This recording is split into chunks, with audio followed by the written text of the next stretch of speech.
The military is ousting a junior officer after he posted TikTok comments joking about the incineration of Jewish people, joking about the Holocaust as if that's something worth joking around about. But Second Lieutenant Nathan Freehofer was an artillery officer who had amassed 3.8 million followers on TikTok. But now the military finds itself tackling with not only the issue involving Freehofer, but more importantly, this ever-growing problem, which to be sure has been a problem, regarding white supremacists within the military, within its ranks, especially since there were notable veterans present during the insurrectionist riots in the Capitol. So here's what we know so far based on some reporting from Politico.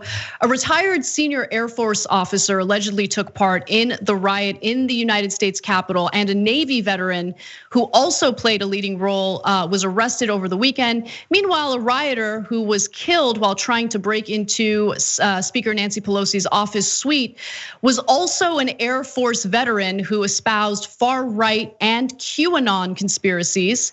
And this is what should really concern everyone in the country, because when we talk about coups, the issue of the military comes up. Would the military back a coup for Donald Trump to keep him in power? Well, a 2020 survey actually found that more than 1/3 of all active duty troops and more than half of minority service members reported witnessing firsthand examples of white nationalism or other ideologically driven racism within the military. So we knew that this was a problem prior to the riots taking place in the Capitol. But it's more of a problem than even the military realizes, because they don't really monitor this stuff. They don't really keep track of it. They haven't really had a system in place to keep an eye on people who have raised red flags within the military. And that is an issue, and now the chickens are coming home to roost as we realize just how bad white supremacy is within the military. That's not to say that everyone in the military is racist or is a white supremacist, but much like local police departments throughout the country, there has been just this infiltration of white nationalists within the military, and something needs to be done about it. But Ben, I wanted to get your thoughts on this. Yeah, this is part and parcel with what you just described about local policing being infiltrated by white supremacists. I mean, this is America. America is drenched with white supremacy. It's willing to burn this country to the ground. It's willing to abandon the entire democratic experiment because of the grievance of white conservative men who've never had to lose in their lives. And so America is held hostage by that same white supremacy that is present in the military. And it's not a quietly kept secret. I mean, it is well known throughout members and retired members of the military that racism exists. The most terrifying notion is the first part you mentioned, Anna, about how many of these people would actually go along with the coup. We have to keep in mind, that he was their commander in chief. And so in some ways, all they had to do was obey his directions, depending on if there was anybody in hierarchy who would prevent this from happening. And so the real question is how high up does this white supremacist allegiance go? I would argue it goes all the way to the top. Yeah, and again, it's something that clearly is not being investigated by the military. And I'm not surprised by that. I mean, I remember in 2012, there were endless headlines regarding female soldiers who had been raped or sexually assaulted within the military, and there was no justice. They would go to their higher ups, they would report it, and they would actually suffer consequences as a result of reporting it.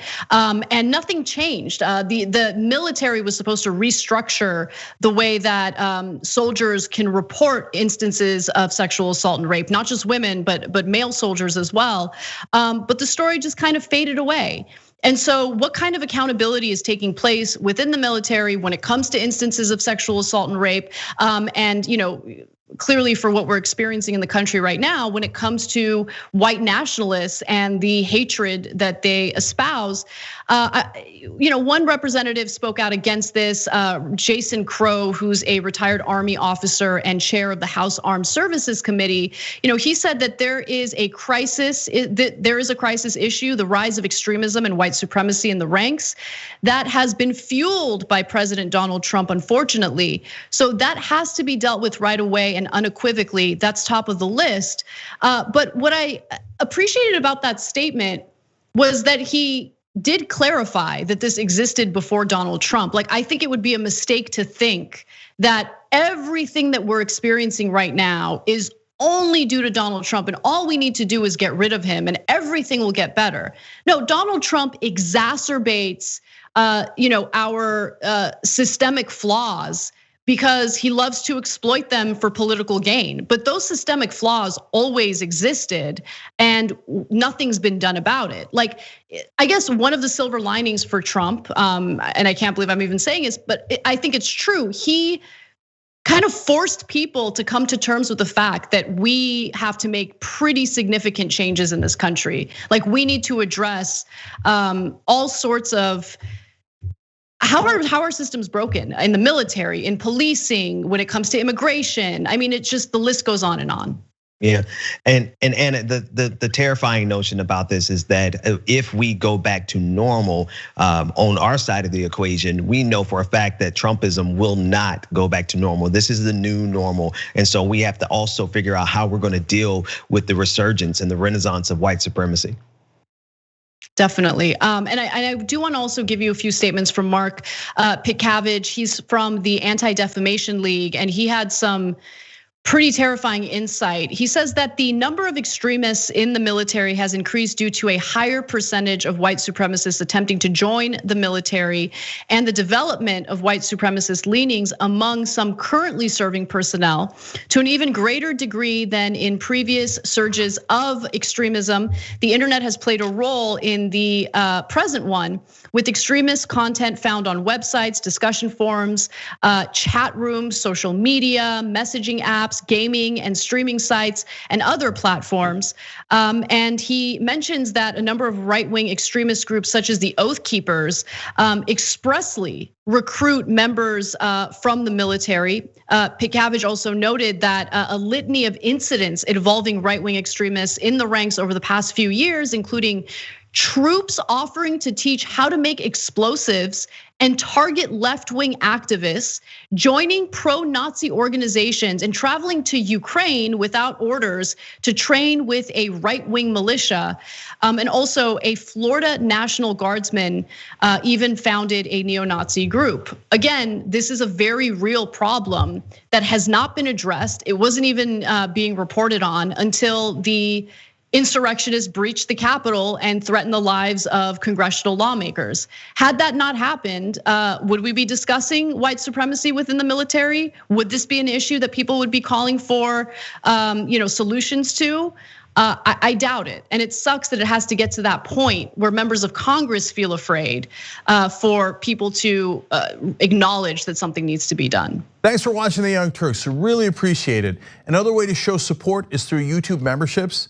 You'll get to interact with us more. There's live chat emojis, badges. You've got emojis of me, Anna, John, JR. So those are super fun. But you also get playback of our exclusive member-only shows and specials right after they air. So all of that, all you gotta do is click that join button right underneath the video. Thank you.